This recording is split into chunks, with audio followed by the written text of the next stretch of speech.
বাসায় বানিয়ে নিলাম পিওর গোল্ড। আজকাল সবারই হেয়ারফল সমস্যা, স্কিন রিলেটেড ইস্যু ও ভাইটামিনের অভাব ফেস করতে হয়।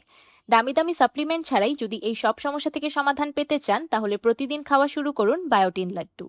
বায়োটিন, কোলাজেন, আয়রন, জিঙ্ক, ক্যালসিয়াম ও প্রোটিন সমৃদ্ধ এই লাড্ডুগুলো একবার বাসায় বানানো শিখে গেলে হেলদি হেয়ার ও গ্লোয়িং স্কিন হয়ে যাবে হাতের মুঠোয়।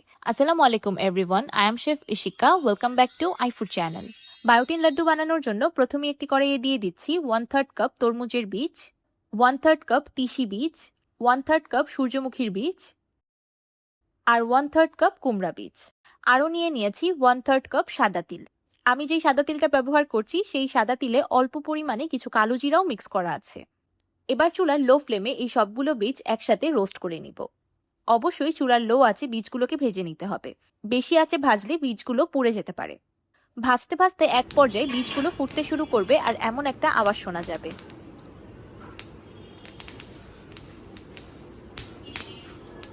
তখন বুঝতে হবে বীজগুলো খুব ভালোভাবে ভাজা হয়ে গিয়েছে।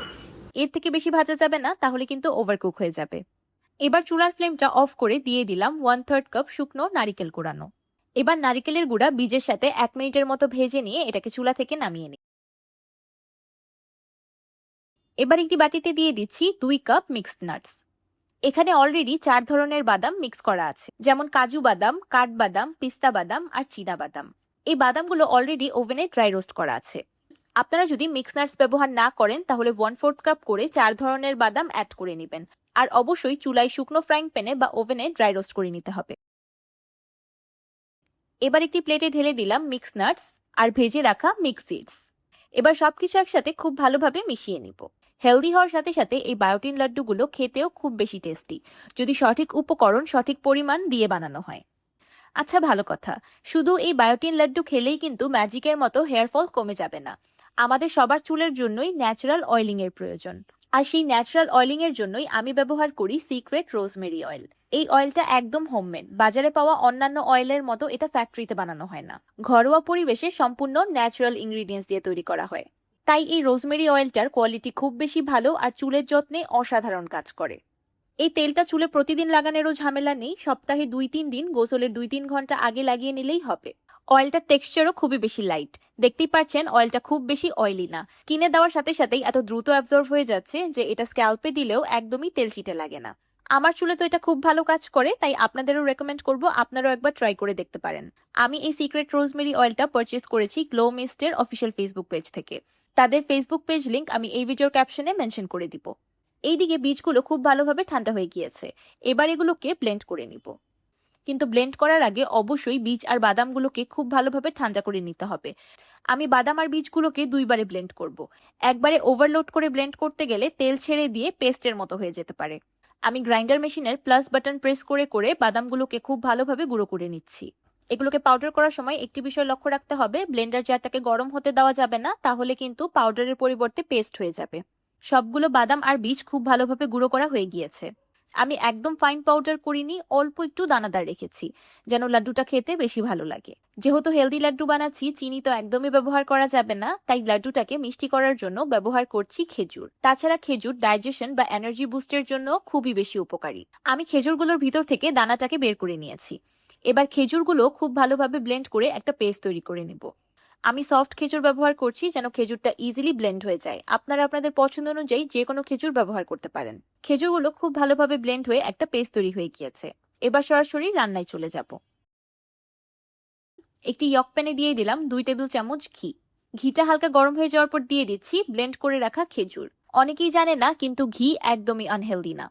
ঘি আমাদের শরীরের জন্য খুবই বেশি উপকারী। এমনকি আমাদের প্রতিদিন 1 টেবিল চামচের মতো ঘি খাওয়া উচিত। তারপরও যদি কোনো হেলথ ইস্যুজের কারণে আপনার ঘি খাওয়া মানা থাকে বা ঘিয়ের স্মেল ভালো না লাগে, তাহলে এখানে অলিভ অয়েল বা সানফ্লাওয়ার অয়েলও ইউজ করতে পারবেন। খেজুরের পেস্ট ঘিয়ে 1 মিনিটের মতো ভেজে নিয়েছি। এবার দিয়ে দিচ্ছি বাদাম আর বীজের পাউডার। এবার সবকিছু একসাথে খুব ভালোভাবে মিক্স করে নিব। এই পুরো রান্নাটার সময় চুলার ফ্লেমটা একদম লোতে থাকবে। রান্না করতে করতে বাদামগুলো থেকে হালকা তেল ছেড়ে দিয়ে মিশ্রণটা আঠালো হয়ে যাবে।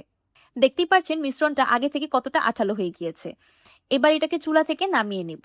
এটাকে কখন চুলা থেকে নামাবেন বোঝার জন্য অল্প একটু মিশ্রণ নিয়ে হাতে লাড্ডু বানিয়ে দেখতে পারেন। যদি শেপটা হোল্ড করতে পারে তাহলে বুঝতে হবে এটা নামানোর জন্য একদম পারফেক্ট।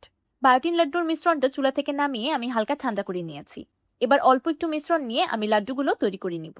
মাশাআল্লাহ, দেখতেই পারছেন কত সুন্দর গোল গোল লাড্ডু তৈরি হচ্ছে। তো তৈরি হয়ে গেল বায়োটিন, collagen, iron, zinc, calcium, protein, vitamin E সমৃদ্ধ পিওর গোল্ড। জি হ্যাঁ, আমি তো এটার নাম পিওর গোল্ডই দিয়েছি, কারণ এর থেকে খাঁটি আর কিছু হয় না। হাজার হাজার টাকা খরচ করে দামি দামি সাপ্লিমেন্ট কিনে খেলেও এত উপকার পাবেন না, বাসায় হাতে তৈরি এই বায়োটিন লাড্ডুগুলো খেলে যতটা উপকার পাবেন। আজকে আমি আপনাদের যতটুকু উপকরণ দিয়ে বায়োটিন লাড্ডু তৈরি করে দেখিয়েছি ততটুকুতে 28টা থেকে 30টার মতো লাড্ডু তৈরি হবে। আমার এই প্লেটে মাত্র 24টাই লাড্ডু আছে, কারণ বাকি লাড্ডু আমি তৈরি করতে করতেই খেয়ে ফেলেছি। আমি বললে আপনারা বিশ্বাস করবেন কিনা জানি না, এগুলো হেলদি হওয়ার সাথে সাথে খুব বেশি টেস্টিও। নাট, সিডস অ্যান্ড ডেটস এর কম্বিনেশনও যে এতটা ইয়ামি হতে পারে সেটা আপনি এই লাড্ডুগুলো না খেলে কখনোই বুঝবেন না। আমার তো এগুলো খেতে খুব বেশি ভালো লাগে। আপনার যদি খেতে ভালো নাও লাগে তাতে কি যায় আসে, কারণ এগুলো শরীরের জন্য খুব বেশি উপকারী। প্রতিদিন জাস্ট একটি লাড্ডু খেয়ে আপনি সারাদিনের ভিটামিন আর ক্যালসিয়ামের অভাব পূরণ করতে পারবেন, আর স্কিন রিলেটেড ও হেয়ার ফলের মতো গুরুতর সমস্যা থেকেও সমাধান পাওয়া যাবে। সবচেয়ে ভালো কথা হলো এই লাড্ডুগুলো প্রতিদিন বানানোর ঝামেলা নেই, একদিন বানিয়ে সংরক্ষণ করে খেতে পারবেন 1 মাস পর্যন্ত। এই বায়োটিন লাড্ডুগুলো যে কোনো এয়ারটাইট বয়ামে করে আপনারা নর্মাল রুম তাপমাত্রায় সংরক্ষণ করতে পারবেন 8 থেকে 10 দিনের মতো, আর নর্মাল ফ্রিজে সংরক্ষণ করতে পারবেন 1 মাসের মতো। আমার আজকের এই ইনফরমেটিভ রেসিপিটা আপনাদের কাছে কেমন লাগলো আমাকে অবশ্যই কমেন্ট করে জানাবেন। ভিডিওটি ভালো লাগলে একটি লাইক দিবেন আর আমার চ্যানেল সাবস্ক্রাইব করে আমার চ্যানেলের পাশেই থাকবেন। আল্লাহ হাফেজ।